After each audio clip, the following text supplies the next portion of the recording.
Hello, I'm Vincent White. I'm an employment attorney and I'm answering publicly posted questions on avo.com, getting people the answers they need from an employment attorney. And here is our question. Well, I got suspended from employment for not wearing PPE mask. What can I do? It's against my religious belief to wear a mask. My employer did not have a mask as PPE until all this started. My boss says it's privately owned business and private property of the business we clean so they can make their own rules. However, a selected few does not have to follow the rule. Chin mask wear or no mask. Okay, so there's a couple things going on here.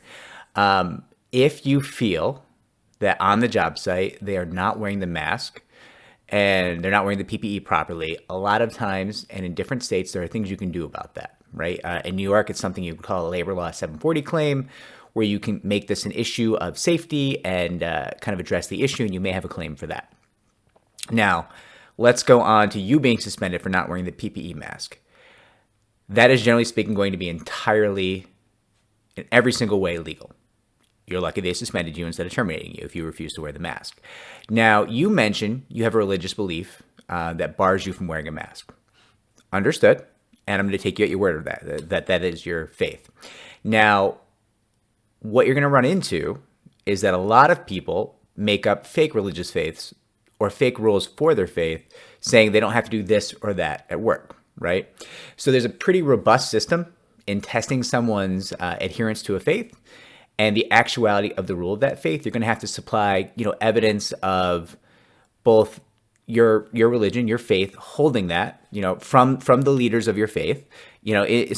If it's in writing, that's better. If not, you can get a letter from your pastor, your rabbi, your priest, your mullah, whatever it is. I certainly no preference to any faith here. I have no preference, but whoever is the leader of your faith or of your church or your religious entity, religious grouping, whatever it is, you're going to need documentation from that person that you cannot wear a mask as part of your faith. Then you're going to have to prove your long and really ardent adherence to the tenets of this faith, right? Now, even then, that might not be enough because some courts are finding that they don't really care about anyone's religious observations when it comes to PPE, that they believe the interest in wearing PPE is greater than someone's faith.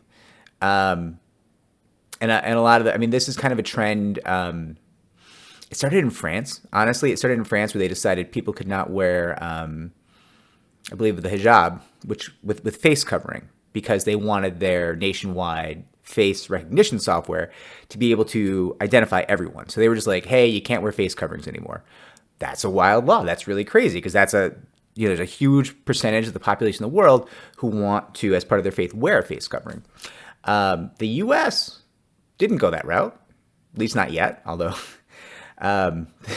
sometimes I wonder if things are headed that way.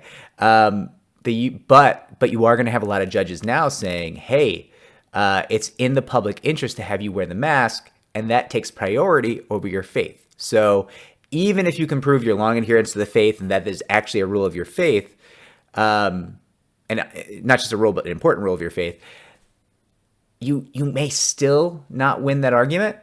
But of course, I'm not telling you not to make it. If that is a requirement of your faith, I'm rooting for you, certainly. And I'm sorry that all these idiots who tried to make up fake religions are making life harder for you. That's not fair to you, right? Now, when you're saying, there's one last thing, one last point of leverage potentially for you to think about.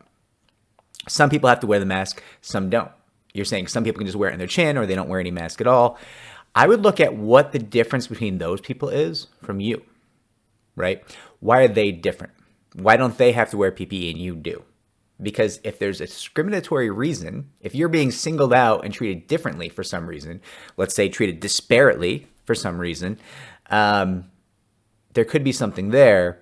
Just keep in mind, in the current political climate, I don't think you're going to find too many judges or juries or investigators or even attorneys who are going to be really sympathetic about you not wearing your PPE. You're probably going to have an uphill battle even when hiring an attorney, proving to that attorney, hey, this is really my faith. This is really a big, important part of my faith, and I have followed this faith for a great deal of time, and I have, deep-seated beliefs tied to this faith. You're going to have to convince them of that to get the help you need. All right? I feel like you may have follow-up questions. I'm here. I'm happy to provide follow-up answers. I know this is a complex topic.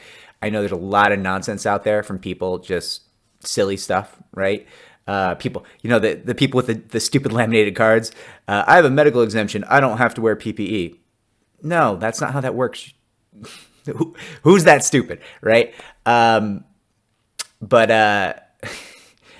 people bought those cards. That's the amazing part. But I'm here. I want to help whatever I can do. And if this was helpful, consider liking and subscribing down below. That helps me to help more people just like you. Good luck.